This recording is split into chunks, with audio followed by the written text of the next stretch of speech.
Celtic Park.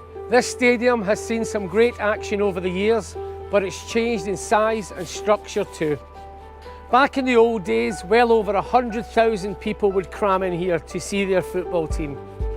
Nowadays, this stadium has a capacity for 60,832 people. If we were to host an event and invite every single person in Scotland who has Alzheimer's, we would still have a queue out the door. We would need another stadium. So here we are in Fir Park in Motherwell, a capacity of 13,700. So maybe if our estimates are correct, we can now get everyone with Alzheimer's in Scotland into the grounds.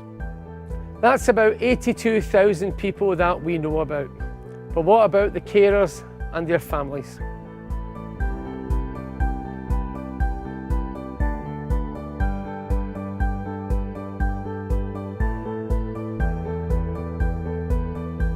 Ibrox Stadium holds 51,000 people, not even enough to have a carer each.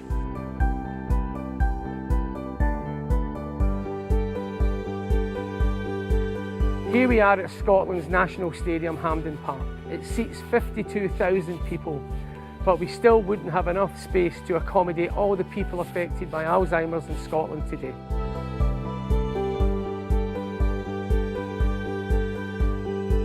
My name is Tommy Whitelaw. I'm a full-time carer for my mum Joan, and I have been for the last 4 years.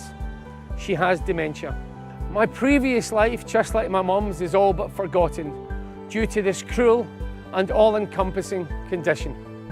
Dementia affects more than 82,000 individuals across Scotland every year, and countless more family members. In 2011, I decided to undertake a walk. I wanted to go out and meet people who share the same experiences of caring for someone with dementia like I have.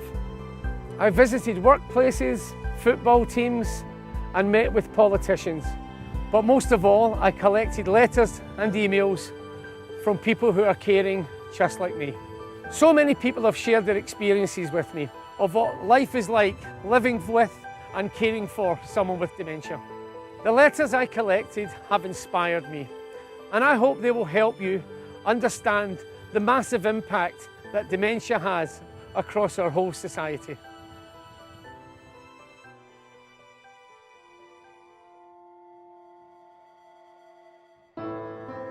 I look after my husband, the husband I've lost.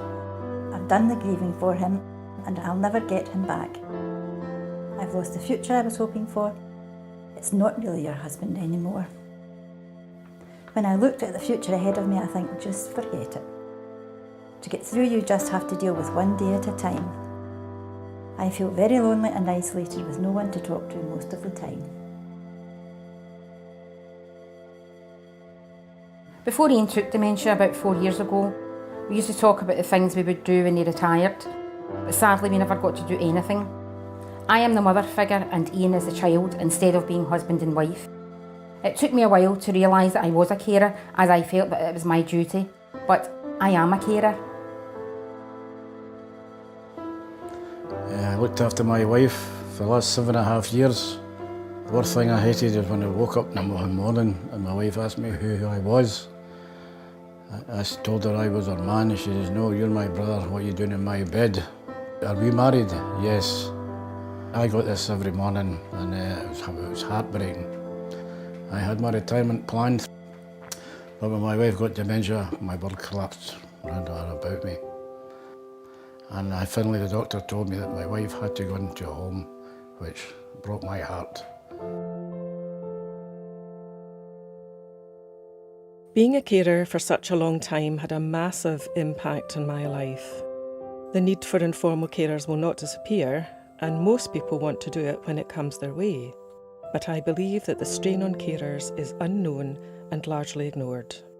The cost of paying for informal carers would be enormous, and I understand that it would be an unbearable strain on resources. But some thought has to go into supporting willing carers to prevent them from having a physical or mental health illness because of their input.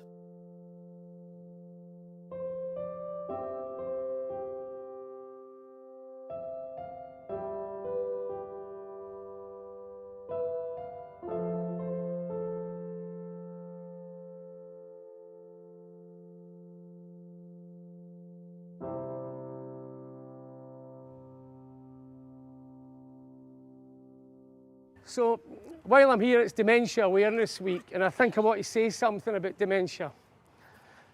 My mum's been cared for this week in Lamhill Court Nursing Home, and that just happens to be the school my mum first attended 66 years ago when she was 5. When I was down there last night, I thought about my mum getting in the doors of that as a school 60 years ago. And you go to school to learn and absorb information, and you meet new friends, and you discover love, you discover hate, you discover the moon, the sun and the stars. Then you go to high school and you meet new friends, you lose friends, and you keep educating yourself and you absorb all this and you take it in and it builds you into the person you are. Then you go out and you get a job and you work hard. And for every pair of shoes you've got, you give your children 2 pair. And for every jacket you've got, you buy your children 2 jackets. And you meet a man and you fall in love with him. And you love him for 44 years and you nurse him when he's dying.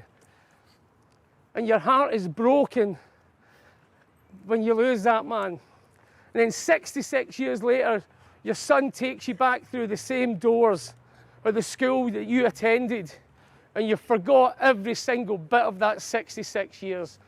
And that's the tragedy of dementia. My mum doesn't remember all those good points, bad points, happy points, sad. And she can't remember my dad, the man she loved for 44 years.